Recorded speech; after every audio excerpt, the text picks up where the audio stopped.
उस बंद लिफाफे में क्या था जिसको खोलकर देखने के बाद आकाश को अपनी आंखों पर विश्वास ही नहीं हो रहा था। वह अक्सर मुझे दिखाई देती थी जब मैं अपनी साइकिल से सुनी सुनी सड़कों पर शिमला की ठंडक को मन में लिए जब भी निकलता हूँ मैं। बर्फीली हवा के झोंके से गुजर जाती है वो नहीं गुजरती, मैं ही गुजर जाता हूँ उसके पास। धीमी धीमी साइकिल पर चलते चलते मेरा मन होता कि मैं रुक जाऊँ उसे देखने के लिए। कभी तो ऐसा भी लगा साइकिल पर ही रुककर पलट कर देख लूं, पर शायद ये लुच्चापन लगेगा। वह मुझे लोफर या बदमाश भी समझ सकती है। मैं नहीं कहलाना चाहता बदमाश उसकी नज़रों में, इसलिए सीधा ही चला जाता हूँ मन में कसक लिए उसे अच्छी तरह देखने की। वह मुझे आजकल की लड़कियों से नहीं दिखती थी। आजकल की लड़कियों को मैं बिल्कुल पसंद नहीं करूँगा। लड़कियों का अजीब सा चेहरा बनाकर बात करना, सेल्फी खींच कर चेहरे और विशेषकर होठों को स्कोड़े करने की आदत की शिकार नहीं, बीमार हो गई है आज की लड़कियाँ। पहनावा सोचते ही उबकाई आने लगती है मुझे। 0 साइज के पागलपन में पागल लड़कियाँ अपने शरीर को पूरा सपाट बना देती हैं। इसमें जो आकर्षण होना चाहिए वह बचता ही नहीं। अब आप कहेंगे कि मैं पागल हूँ जो आज के माहौल के लिए आधुनिक युग में ऐसा बोल रहा हूँ। तो साहिब ऐसा नहीं, शरीर को प्रयोगशाला बनाने के साथ ही कपड़ों की तो बात ही क्या है। घुटनों के पास से फटी जीन्स, कमर पेट दिखता हुआ, कहीं कहीं तो जीन्स से भीतर दिखाई देता हो शरीर देखकर तो मुझे तो घिन आती है। कहीं से भी सुंदर नहीं दिखती ऐसी लड़कियां। आगे भी सुन लीजिए, बालों को भी नहीं छोड़ा। नीले लाल कलर के रंग से रंगे बाल देखकर जोकरों की याद आती है। अब आप बोले जा सोचे, क्या इनसे प्रेम किया जा सकता है, दिल में बसाया जा सकता है, लंबे प्रेम संबंध चले, ऐसी कोई कल्पना की जा सकती है? नहीं साहिब, बिल्कुल नहीं। एक बात तो बताना ही भूल गया जनाब कि इनका प्रेम भी फास्ट फूड जैसा होने लगा है। विश्वास नहीं होता जे कितनों के साथ एक साथ प्रेम करती हैं। एक से ब्रेकअप हुआ तो दूसरा रेडी, दूसरे के साथ ब्रेकअप हुआ तो तीसरा तैयार है, फ़ोन करने की देर है। अब ऐसे फास्ट फूड के ज़माने में कोई शीतल झरने सी लड़की, जी हाँ लड़की दिख जाए तो मन बावला तो हो उठता है। मेरा भी मन बावला हो उठा उस लड़की को देखकर। घर पर जाकर मैंने प्रण किया अब तो मैं कुछ दिनों में उस लड़की से जरूर बात करूँगा। मैं शिमला की ठंडक को मन में संजोए सो गया। कमरे के दरवाजे और खिड़की पर बर्फ की परतें जमनी शुरू हो गई थी। गर्म रजाई में भीतर उस लड़की की सांसों की गर्मी मैं महसूस कर रहा था। उस लड़की का चेहरा बार बार रात भर मुझे परेशान करता रहा। मैं जागता रहा, सोता रहा। सुबह जब नींद खुली तो देखा 9 बजने जा रहे थे। बर्फ की परतें जो रात से खिड़की और दरवाजों पर लिपटी थी हल्की हल्की पिघलनी शुरू हो गई थी। हल्की हल्की धूप भी आनी शुरू हो गई थी। क्या करूं, मन नहीं कर रहा था उठने का। चाय पी लेता हूँ, नाश्ते के बाद निकलूँगा। आज संडे है, पर संडे को भी तो लाइब्रेरी खुलती है। नाश्ते के बाद 11:30 बजे तक लाइब्रेरी पहुँच जाऊँगा। रास्ते में फिर मिलेगी वह लड़की, मैं आज पक्का उससे बात करूँगा, चाहे जो हो जाए। ये सोचकर मैंने चाय पी, पर चाय ठंडी ही पी ली। चाय पीने के बाद गर्म पानी के लिए गीजर को ऑन किया। तब तक कपड़ों की तैयारी में लग गया कि आज कौन से कपड़े पहनूं जिससे वह लड़की इम्प्रेस हो जाए। सोचते सोचते सब्ज कलर की जीन्स और ब्लैक टी शर्ट निकाली। हल्के हल्के गर्म पानी की उड़ती भाप में भी लड़की का चेहरा बनता रहा, बिगड़ता रहा और मैं उसे देखता रहा। नहाकर जब बाहर आया तो भूख सी महसूस हो रही थी मुझे। फ्रिज देखा तो कुछ अंडे थे लेकिन ब्रेड नहीं था। अब क्या करूं? कैसरोल देखा तो कल का एक पराठा बचा था। चलो हो गया नाश्ते का इंतजाम। बासी पराठा और ताज़ा आमलेट। फटाफट से प्याज, हरी मिर्च और धनिया पत्ती काटकर अंडे फेंटने लगा। नाश्ता भी मैंने गर्म कंबल में लिपटे हुए किया। नाश्ते के बाद आईने के सामने खड़ा हुआ। खुद को आईने में देखकर सोचने लगा, क्या वह मुझे पसंद करेगी? बुरा तो नहीं हूँ। 5 फुट 11 इंच की हाइट, लंबी नाक, घनी मूछें, खिलता रंग पसंद करके बात भी करेगी। चेहरे से कुछ कुछ शायर सा लगता हूँ मैं। याद नहीं आ रहा किसने कहा था, शायद किसी दोस्त ने कहा था। तैयार होकर अपने कमरे से बाहर निकला। धूप अच्छी लग रही थी। मैंने सोचा साइकिल आज ठीक रहेगी। काश बाइक लेकर आता घर से। घर तो दिल्ली में था, जॉब शिमला में थी। साइकिल पसंद था इसलिए साइकिल उठा लाया। पर साइकिल से क्या इम्प्रेस होगी? ऐसा करता हूँ, मकान मालिक से बाइक ले आता हूँ, आज बाइक ठीक रहेगी। मकान मालिक ने दे दी बाइक की चाबी। वह आज रेस्ट के मूड में था। संडे ज्यों था। खैर मैंने बाइक निकाली और चल दिया शिमला की अजगर जैसी सड़कों पर। पहाड़ियों की गगन चूमती चोटियाँ, हंसता सूरज, मुस्कुराती धूप, पौधे फूलों से टपकती बर्फ, पिघलती बर्फ की खामोशियाँ, हवाओं में बहती खुशबू, हरियाली की चुनर, चिनार के पेड़ों की वह कितारें, सब कुछ कितना मनमोहक था, कितना सुंदर, प्यारा और जीवन से प्यार करना सिखाता जे प्रकृति का अद्भुत चित्र।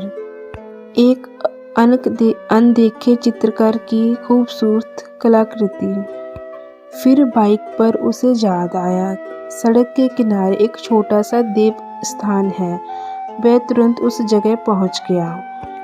जूते खोलकर वह आगे बढ़ा। देखा तो घना वड वृक्ष है। उसने ध्यान से देखा तो पाया बरसों पुराना है, शायद सैकड़ों साल पुराना, बहुत घना। उसके नीचे पक्के चबूतरे पर एक देव प्रतिमा थी। सामने एक दीपक जल रहा था। बरगद के पीछे बड़ी काली पहाड़ी थी। पहाड़ी से लगा था छोटा सा तालाब। दीपक जल रहा था, मतलब कोई जलाकर गया था। बरगद पर सैकड़ों धागे बंधे थे, शायद मन्नत के धागे। मैंने पास के तालाब में हाथ धोकर जेब से रुमाल निकालकर माथे को ढका। देव प्रतिमा के सामने जाकर अपना शीश झुकाकर जैसे ही आंखें बंद की, फिर उस लड़की का चेहरा नाच उठा। मैं नहीं जानता मुझे क्या हुआ है, क्यों आया हूँ मैं तेरे दर पर। इस दौर में मुझे सुकून से भरे कुछ पल दे दो। ऐसा सुकून, शांति जिसकी मेरे देश को भी ज़रूरत है। अमन शांति से भर दो सबकी झोली। कुछ पल तक मैं दीपक की जादू भरी लौ को देखता रहा। फिर ना जाने क्या सोचकर वहां पूजा की थाली में रखा रंगीन कलावा लेकर वृक्ष के दामन में बांधकर वापस आ गया। बाइक स्टार्ट कर वापस अपनी मंजिल लाइब्रेरी की तरफ चला। अफसोस सारे रास्ते मुझे वह लड़की नहीं दिखी। मन उदास हो गया, दुखी हो गया।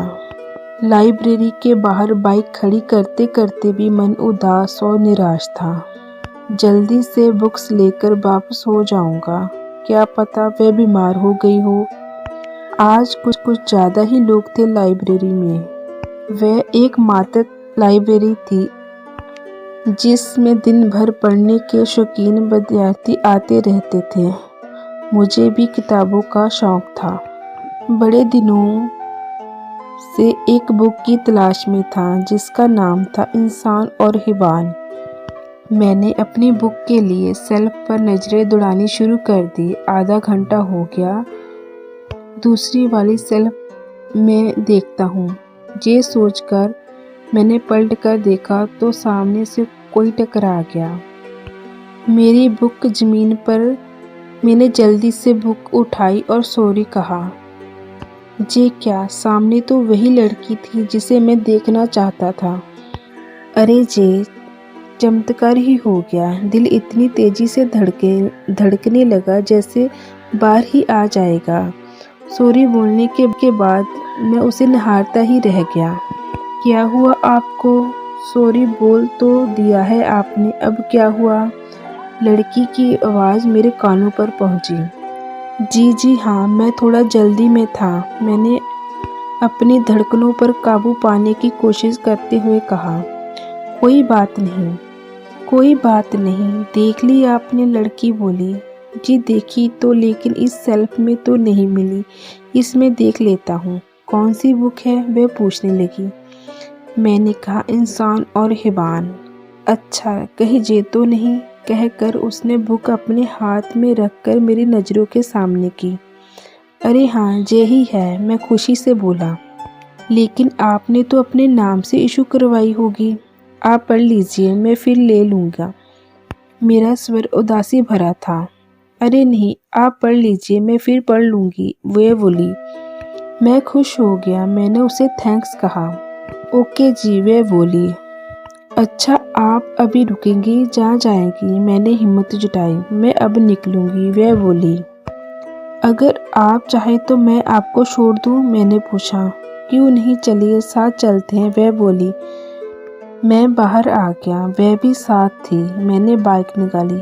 अरे जे, क्या बाइक? वह बोली। जी बाइक पर नहीं बैठोगी? मैंने थोड़े आश्चर्य से पूछा। नहीं नहीं, ऐसा कुछ नहीं, लेकिन आपकी तो साइकिल ही अच्छी है, वह बोली। फिर इन खूबसूरत नज़ारों को देखने के लिए मुझे पैदल जाना ही पसंद है, वह मुस्कुराती हुई बोली। उफ, कितनी कातिल मुस्कान है। मैंने सोचा, लुट जाते होंगे ना जाने कितने इस मुस्कान पर। चलिए बाइक यहीं छोड़िए, हम कुछ देर घूम लेते हैं, वह बोली। ओके, मैंने कहा। फिर बाइक वहीं छोड़ी और उसके साथ चल दिया। मैंने हिम्मत जुटाकर उससे कहा, अगर इतराज न हो तो एक कॉफ़ी पी लें। ज़रूर, वो बोली। बड़े दिनों बाद आज धूप निकली थी इस बर्फीले हिल स्टेशन पर। गर्म कपड़ों में लोग जगह जगह धूप का आनंद ले रहे थे।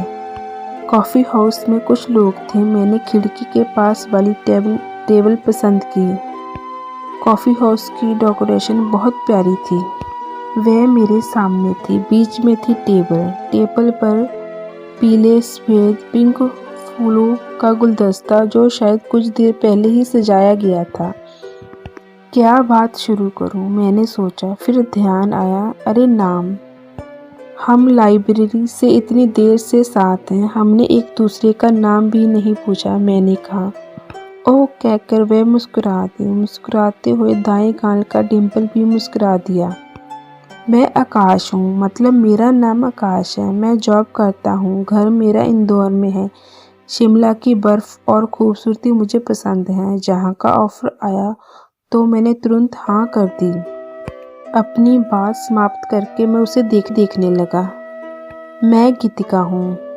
मुझे भी पहाड़ियों और चर्च से घिरा शिमला पसंद है। मेरे मामा जहाँ रहते हैं। मम्मी पापा भोपाल में हैं। पापा सरकारी जॉब में है, मम्मी हाउसवाइफ है। मुझे पढ़ने का शौक़ है तो मामा ने कहा यहाँ रहकर पढ़ाई कर लो, इसलिए मैं यहाँ पढ़ती हूँ।